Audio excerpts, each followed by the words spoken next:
All right, so our documents today are Rome falls, France rises. So this is the idea that after the fall of the Roman Empire, something had to come in to take its place. We talked last week about the role of the government in the Roman Empire and how all of the different How horrible that services word. that the Roman Empire provided to its citizens, and you thought about what society might look like or what problems you might have if you had been a citizen, what you would miss the most. A lot of you, when you wrote your CERs last week, told me that the biggest thing that you would miss from the fall of the Roman Empire was the protection of the military, because that kept you safe and kept you from possible attacks by other groups of people. And that definitely was a key element that people started to miss when they lost the protection of the Roman Empire. Not everybody chose that one. So at least one person chose every single choice, and you all had very good reasoning for why you would miss the other things, such as the roads for trade and travel, the aqueducts providing clean water, the subsidized bread that helped you feed your family, and the laws and the legal system that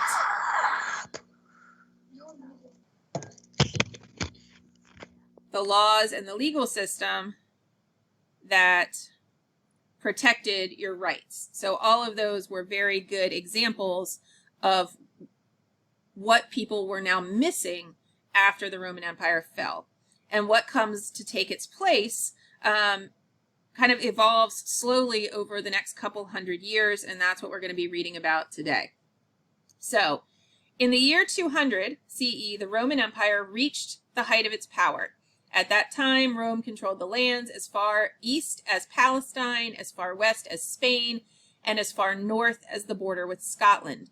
The lands that currently go by the name of France were called Gaul,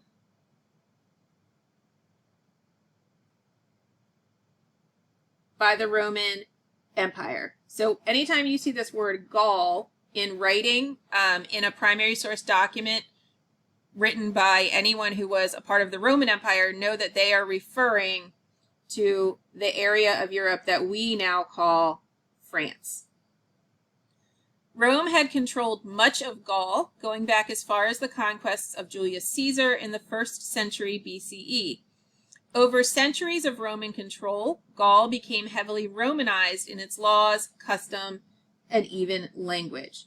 So when the Roman Empire falls, the people that are living in France, okay, because remember Gaul refers to France, okay, are very much living a Roman lifestyle. They're following the Roman laws. They are living with Roman culture and customs, and they are speaking the language of the Roman Empire, which was Latin. But by the 5th century CE, when what was then the Roman Empire was beginning to collapse, when Rome finally fell to the Germanic tribes of Central Europe, Gaul's time as a Roman province came to an end. Okay, so this is this first paragraph here. When you get to the graphic organizer, it's going to ask you to describe, first of all, what France was like under Roman control. So this first paragraph is where you can get all of your details for the graphic organizer for France under Roman control.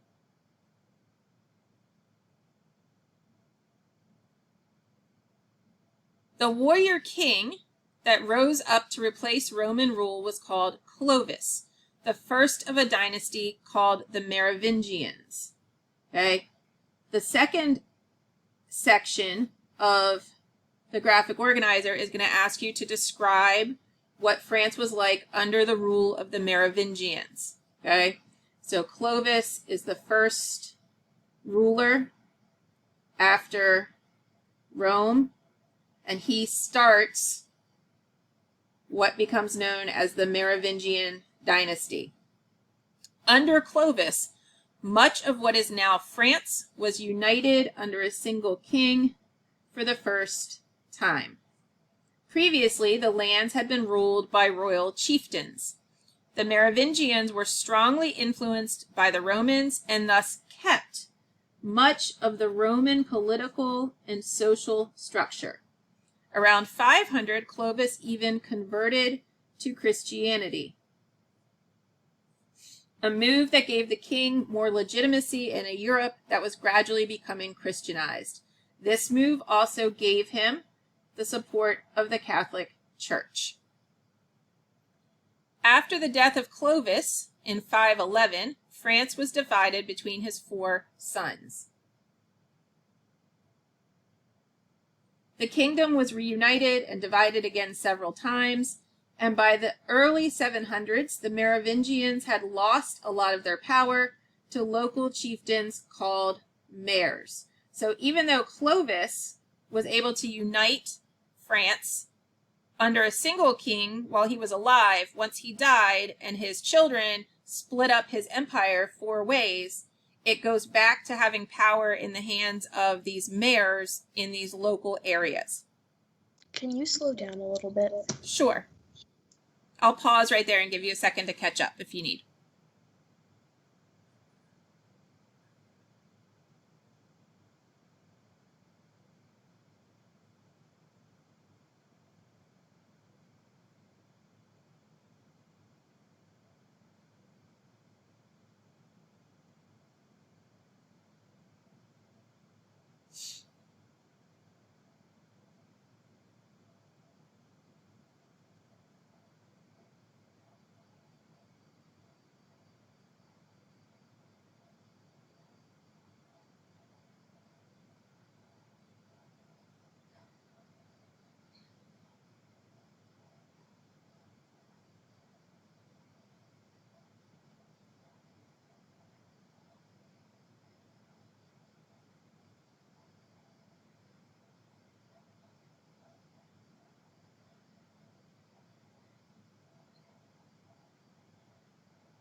So one of these mayors, a man named Charles Martel, grew in power to become the most powerful man in France, despite the fact that there was still officially a king ruling the country.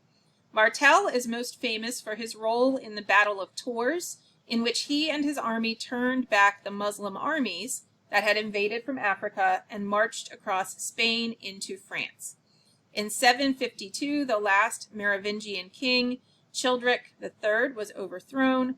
A new king, Pippin the Younger, son of Charles Martel, rose to replace him and to begin the Carolingian dynasty. So this is the third shift in power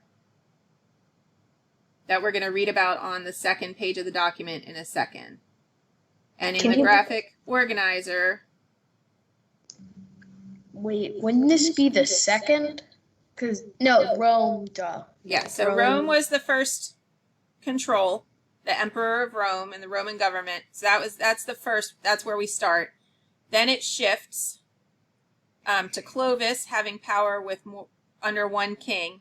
Then it kind of shifts again where the power gets divided to the local mayors.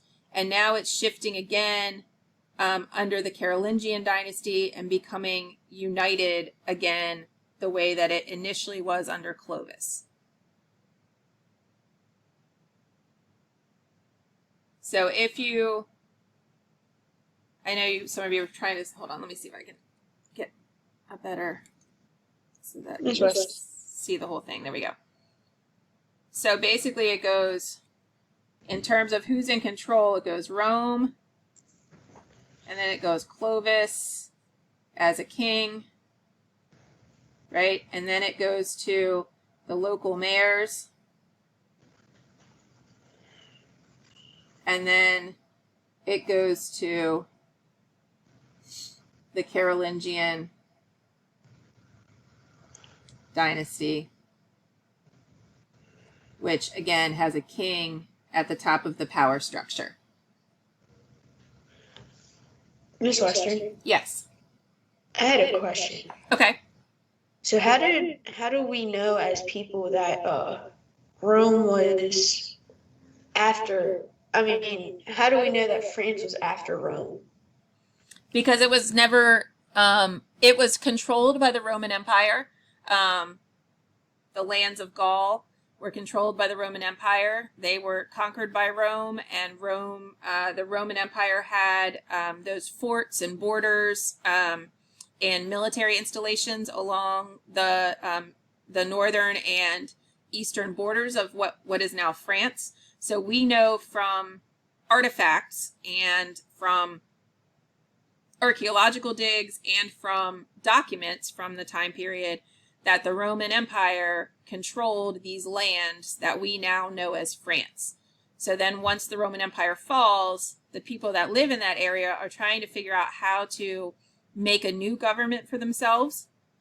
And so they go through all of these different kind of shifts to try to figure out how they can replicate or replace all the things that the Roman government had provided them. Does that make sense? Yeah. And then can you pause here again so that way? Yep, absolutely. I'll pause here for another couple minutes so you can catch up. Can you move the paper up a little bit so I can see the bottom a little bit better? Thank you.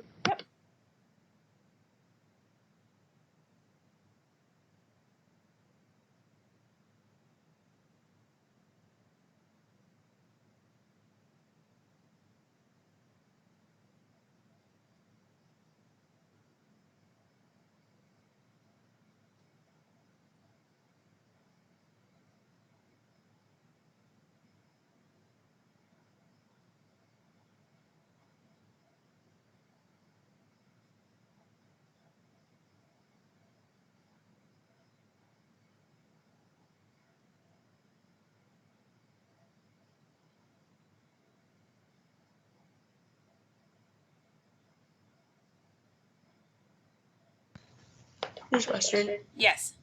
Another question. Yes. Who are we talking about in the first underlined sentence in the last paragraph? Who's that talking about? Right here, divided between his 4 sons. Yeah. So it's the 4 sons of Clovis. So Clovis kind of rose up as the king of the lands of Gaul, France, after the Roman Empire collapsed. He kind of took power. But then when he died, there was no tradition for how power would get passed down the way that there had been under the Roman Empire with Roman laws or things like that. So now they had to figure out, okay, this one guy ruled us for, about a decade. He takes power. Actually, he takes power earlier than that. So this guy, rules us for probably about 40 or 50 years after the fall of Rome. But he dies, and now we don't know who's supposed to rule next. And he had 4 sons. So the 4 sons basically took power, but split the kingdom into quarters. Each of them took 1/4 of the kingdom and were trying to rule it that way. And once they did that, and they didn't have a strong central ruler anymore, because the sons had kind of divided up the kingdom, then those mayors that had a lot of power initially kind of came back to power and took over and were ruling things again in a more local manner. Okay. Does that make sense? Yeah, I was just confused about the divided. I was like, who are they talking who's dividing? Yep. Yeah. So after the death of Clovis, it's his 4 sons. So this his right here is referring to Clovis. You always have to kind of pay attention to your pronouns and figure out what they're referring back to when you're reading some of these documents. All right, can I move on to the second page since this is recorded and you can go back and watch it? All right. So Pippin is the first of the Carolingian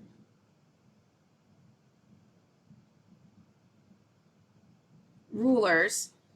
And he rules only for a short time, but his son Charles, also known as Charlemagne or Charles the Great, and you're going to see this name come up over and over this week, Charlemagne. He's kind of really the number one important guy that after all of these shifts of power that we talked about on page 1, he's the guy that kind of brings everybody back together and really sets up France to be successful and to be an empire that lasts for a long period of time under what comes to be called the Holy Roman Empire. So he ruled for decades and used his power to unite all the Germanic kingdoms into one kingdom. So he unites most of Western Europe once he takes power. He's able to bring all those divided little chunks back under one ruler. This kingdom that he unites everybody under comes to be known as the Holy Roman Empire, okay, which is different from the Roman Empire that fell in 476. Okay, the Holy Roman Empire is the empire that becomes united under Charlemagne. It calls itself the Holy Roman Empire, holy because it has the blessing of the Pope and the Catholic Church, because they've now at this point converted to Christianity, and the empire is run by people who are followers of the church, and this is how the Catholic Church starts to gain a lot of power and influence in Western Europe during this time. They call themselves the Holy Roman Empire because they believe they are bringing back the greatness of Rome. They're kind of trying to reestablish all of the great culture and art and literature and learning of that had flourished under the Roman Empire before it started to decline. So they truly feel as if they are descendants of the once great Roman Empire, and they're now going to try to bring this empire back, but do so also following the Christian religion and the Catholic Church rather than the Roman religions and beliefs that people had held in Rome 500 years earlier. So Charlemagne is crowned emperor by Pope Leo III in 800. Under Charlemagne, France and much of Western Europe experienced a rebirth of learning, art, and culture. So, the one thing I don't like about PBS, and it wouldn't let me change it, is for some reason they always put the directions somewhere in the middle of the paper. I've already given you your directions, so this whole chunk right here, you don't need to pay any attention to. It just wouldn't let me delete it from the PDF when I downloaded it. So that's all, nothing you needed to know.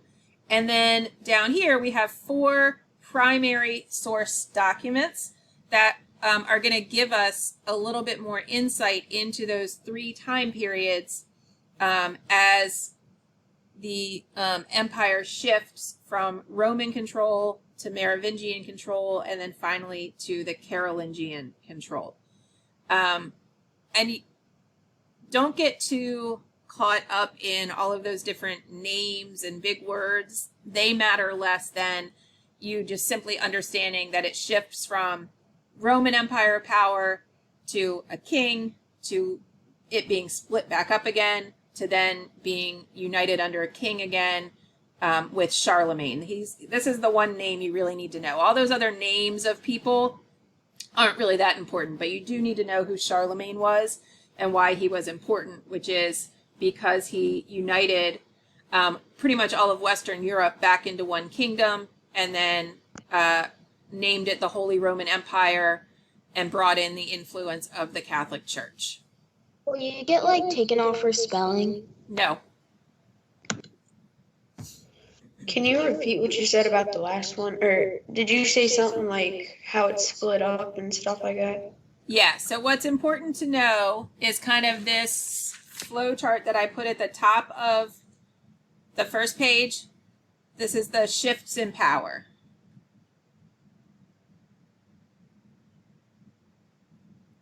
So it goes from the Roman Empire and the Emperor of Rome controlling all of this land and area. Then when Rome falls, we have a single king who rises up, Clovis.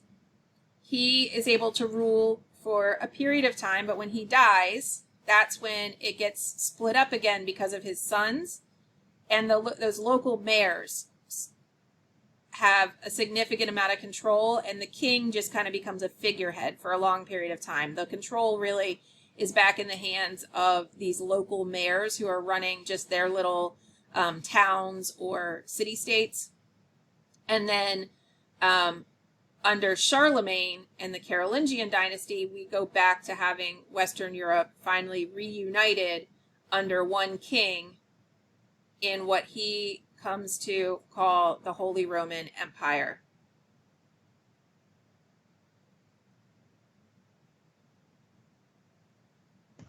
Okay, thanks. Okay? All right, so document A, we have 4 documents, but don't panic because 2 of them are pictures.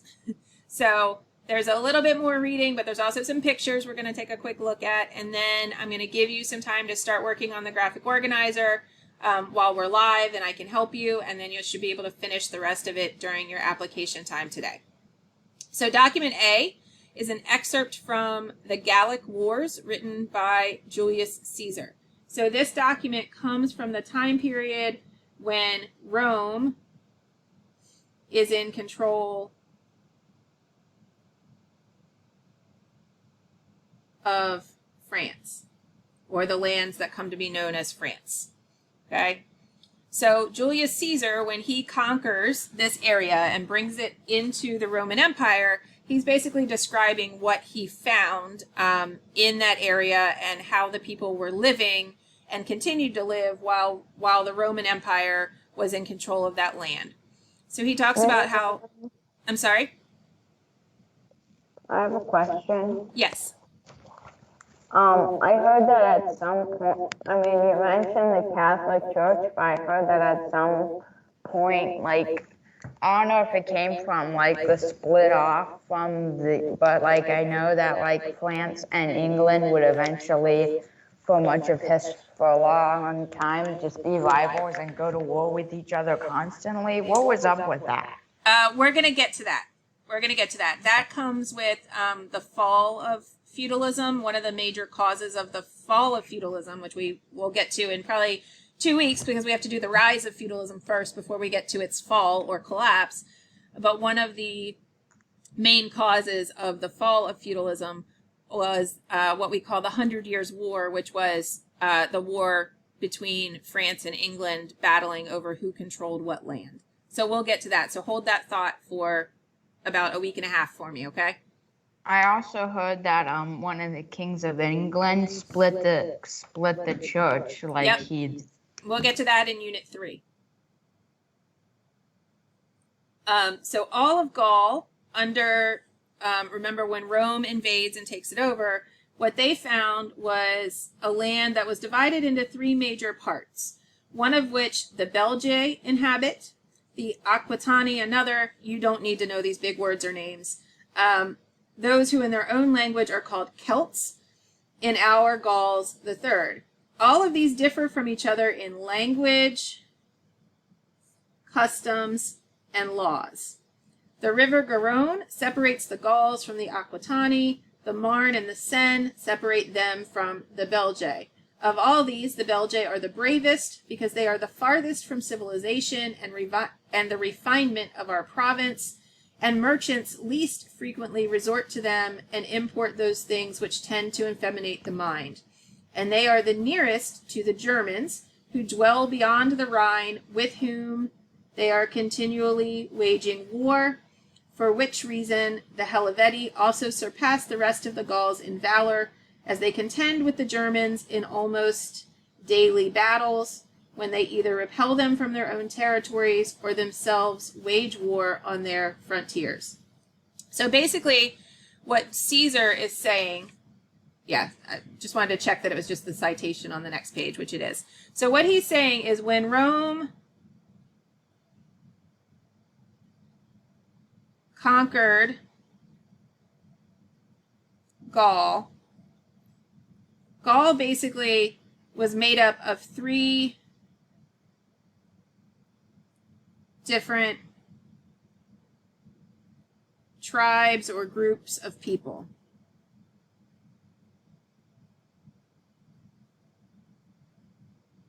Okay? And you don't really need to know. I mean, he gives us the names that the Romans called them. You don't really need to know that. It's not important. What's important to know is that even when France conquers this land, when Rome conquers this land that they called Gaul, Gaul itself was not a united thing. It was really 3 different groups of people all living in this area, divided from each other by different rivers or natural barriers. And the people all the way on the farthest part of the empire were constantly in almost daily battle with the Germans, who were also referred to as the barbarians, that were constantly pushing on the barriers or the borders of the Roman Empire and were one of the reasons for the fall of Rome. Okay, so this is what this area or this territory is like, according to Julius Caesar, when Rome conquers it and takes it over and then rules it for another couple hundred years. Can I move on to the next document, or do you need a minute? I'm good, but can you slow down a little bit more? Yep, absolutely. I have a question. Yes. So this is a writing piece from Julius Caesar himself. Yes, it is. So I have 2 questions. Yes. One, this is translated, right? Because he didn't write this. He would have written it in Latin, and this would be translated. Okay, but also, a second question.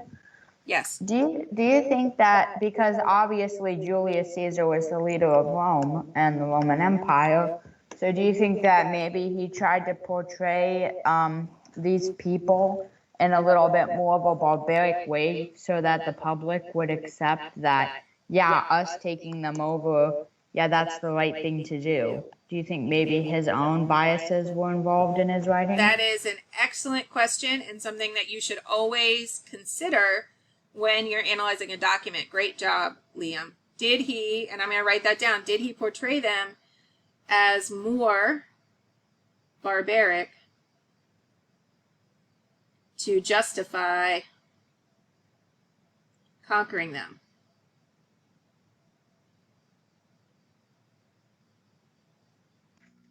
Excellent. That's a really good question, because what we do know is if you go back to the secondary source, the summary reading at the beginning, it tells us that eventually once Rome takes control, so it tells us right here when we were talking about, it says that the lands that currently go by the name of France were called Gaul by the Romans. Rome controlled much of Gaul going back as far as the conquest of Julius Caesar in the 1st century BCE. So this is a primary source document written by Julius Caesar during this conquest that was mentioned here in this first paragraph.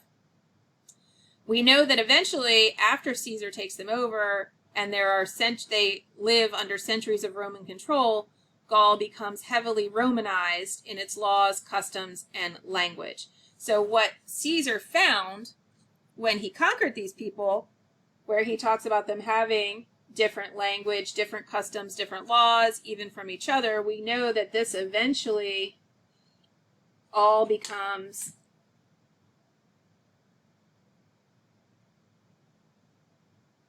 more similar under Roman rule. So these people who had their own, who had their own language, their own customs, their own laws, because they were really 3 completely different tribes or groups of people that had settled in this area and had lived here for a period of time. After Caesar conquers them and they are taken within the Roman Empire, they start to lose their different language, their different customs, their different laws, because they start to assimilate or take on the language, the customs, and the laws of the Roman Empire that now rules them for the next couple hundred years. And so that's why once Rome falls, it becomes easier for a single king to come in and reunite these people in this area, because they've become used to living as if they are all Roman citizens, rather than living as if they are parts of these different tribes of people the way they had originally considered themselves. Does that make sense? So pretty much at the end, it all just came back to Roman traditions and stuff. Yes, very much so. I don't understand, like in the beginning when you were reading, after all these people had taken over and become leaders, I don't understand why nobody did anything about it and just put a stop to everybody just coming in and doing what they wanted.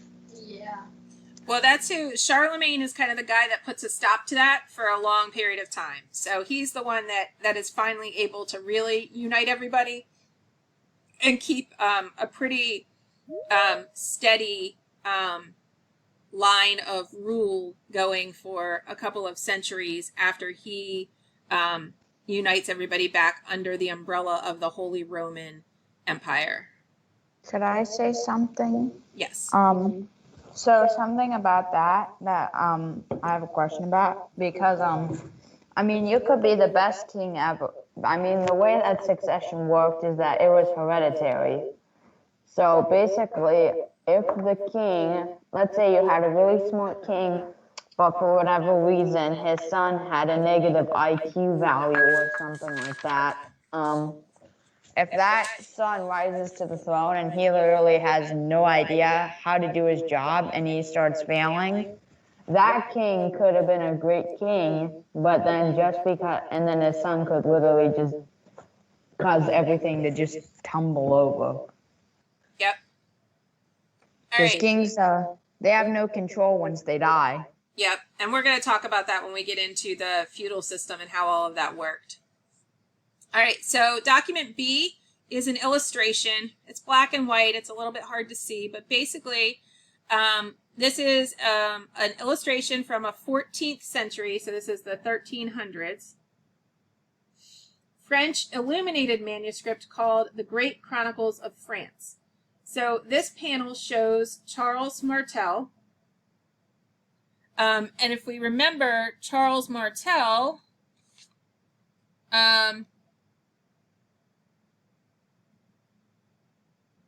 takes power in the 500s. Okay, so this is really, even though it's kind of a primary source document to us because it was created during the time period of the Middle Ages, there still is a, what is that, 800-year gap between when he actually ruled and when the illustration was made. So when we go back and think about, reliability and history and how we know history, if you think back to that video that you watched when we did the History Is assignment, and the lady talked about how history often is the way we want to remember it, not necessarily what happened. We have to keep in mind that this is, a book called The Great Chronicles of France. Obviously, they're trying to make themselves as a country look good and powerful and strong. It's being created 800 years after any event like this would have taken place. So this is probably an imagining or a reimagining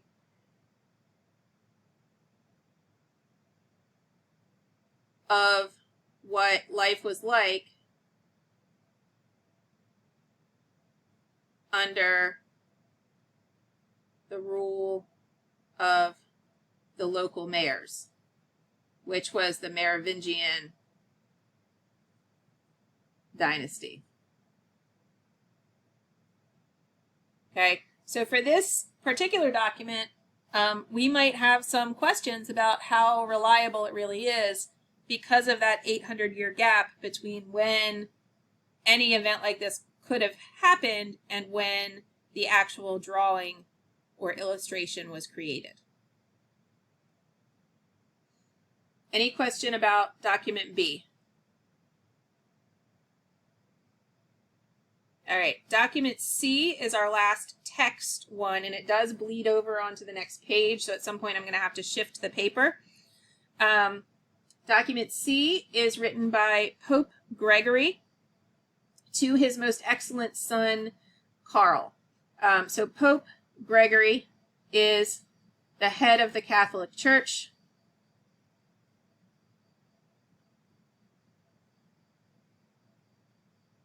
And he's writing a letter to his son, and it does not give us the date.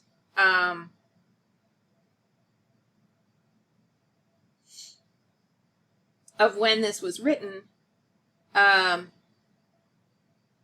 we know that it is during this time period of sometime probably before 800 or so. He says, in our great affliction, we have thought it necessary to write to you a second time, believing that you are a loving son of St. Peter, Prince of the Apostles, and of ourselves, and that out of reverence for him, you would obey our commands to defend the Church of God and his chosen people. Okay, so he's writing to, and when it says, and I got caught by this for a second, when it says to his most excellent son, this is not really his son. Okay, anyone who was a follower of the Catholic Church, were considered to be sons and daughters of Christ. And that's why we refer to priests in the Catholic Church as fathers. So this is not like his biological son. What he means here is he's writing to him as a follower of the church. Okay? And this person here is a ruler of one of the local areas under the Merovingian dynasty. Okay, so documents B and C are kind of linked with each other. These two are talking about the same time period.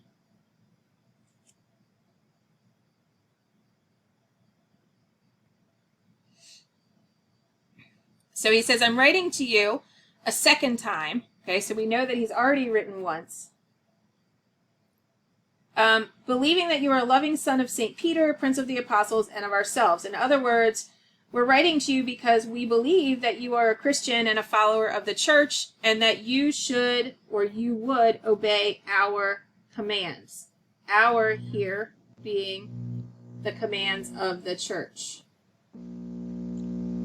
I have a quick question. Yeah.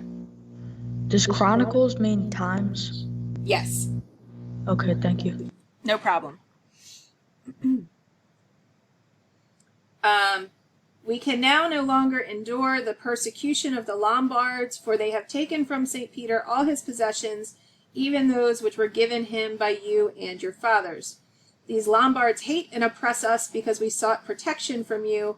For the same reason also the Church of St. Peter is despoiled and desolated by them. But we have entrusted a more complete account of all our woes to your faithful subject, our present messenger, and he will relate them to you. So here they're talking about the fact that he's not enforcing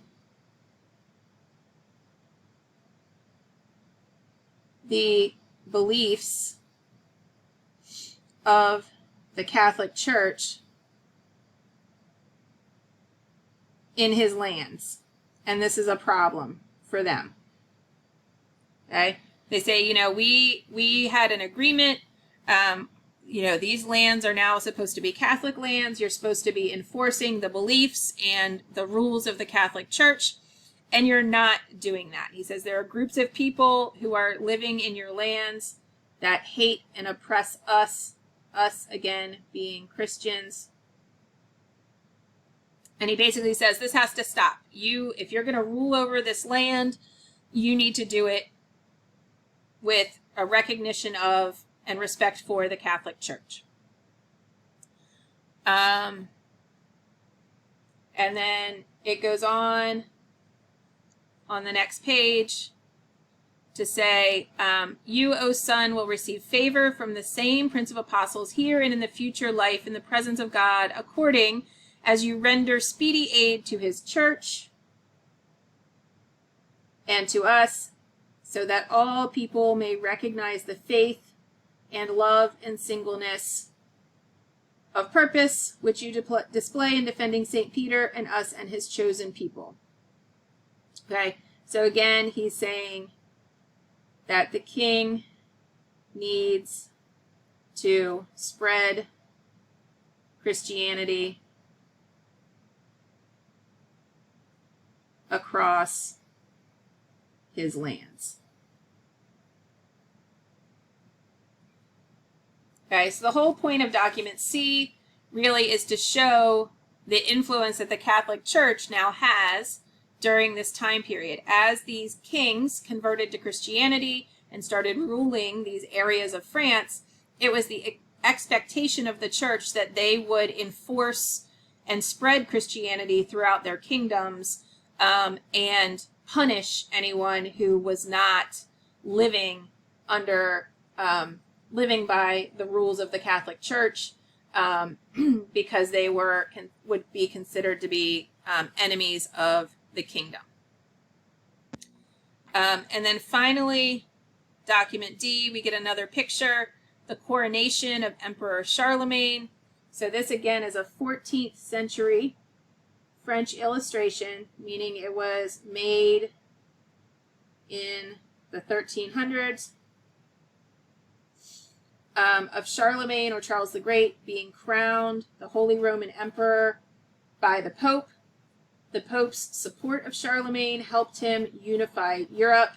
And if you think about how document C up here with the Pope talks about how the Pope was starting to really force kings within Western Europe and within the lands of France to enforce Christianity, when you get Charlemagne taking power, you can see that the church and the Pope, which is the representation of God on earth, is physically crowning the king. Okay? So in this one image, you see that now, even though we have a king who's going to be strong, he's going to be a central leader, and he's going to unify Europe as king, he has even bowed down and acknowledged that it's the church, or the Pope, representing God on earth, that actually has the power to crown him king or emperor. And this is going to be a belief that is going to last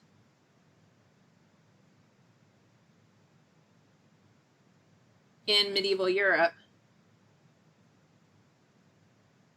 is that God and the church have power even over the king. And that's going to cause a lot of problems eventually during this time period. So I have a question. Yes. So this has less to do with France, and more about the Romans. And this is a little bit of a religious question, but I mean, obviously in the Christian religion, we believe, I believe in one God, but Right. like in those other pagan religions, what is the definition of a god? Like, if you got multiple gods running around, are they even gods? Like, what do you mean by So God? in a polytheistic religion, which would have been the Roman religion, the Greek religion, they had multiple gods who each controlled a separate element of nature or reality, as opposed to one single God who controls all elements of nature and reality. All right, so It's just to make sure just to make sure, and Liam, we can continue this conversation a little bit later if you want, but I want to make sure everybody knows what they need to do so they can start working on the assignment. So in Schoology, when you go to your assignment, you're going to click on Edit My Assignment, and it's just going to open right here in Schoology for you. It will automatically save any work you do. And then when you're finished, you need to make sure, though, that you hit the Submit button. You need to go back in here and hit Submit Assignment so that I can see it and grade it. If you do all the work, I can see it, but I can't grade it until you submit it. So just make sure you click that Submit button when you're done. But what's Are we supposed to be typing all of our notes in the document? Not every single note. You're going to use your notes selectively to complete the assignment. So when you open the assignment, like I said, yours is going to open. Yours is going to open in Schoology. So you have a graphic organizer. Just give me 2 or 3 bullets. It doesn't need to be a ton. 2 or 3 bullets about what life was like in this area that we now call France when it was ruled by the Romans. What was it like when it was ruled by the Merovingian dynasty? That's that middle time period. And then what is it like when it starts to be ruled by the Carolingian dynasty and Charlemagne? Then once you've given me 2 or 3 bulleted notes in each column telling me how these things were the same or different from each other, constructed response 1 says, based on what you read in your documents and your chart above, describe the aspect of France you believe changed the most after the fall of Rome. So as the power shifted from Rome to the Merovingian leaders and then finally to Charlemagne, what is the one single thing you think changed the most? And give me at least one piece of evidence to support that. And then number 2 says, imagine if the Roman Empire had never fallen, how do you think France's development in the Middle Ages would have changed? What do you think would have stayed the same? So if it had stayed entirely under Roman rule and none of these people had ever taken over, what might be different and what might be the same? Okay? Any questions? Will what you said be in Schoology as directions?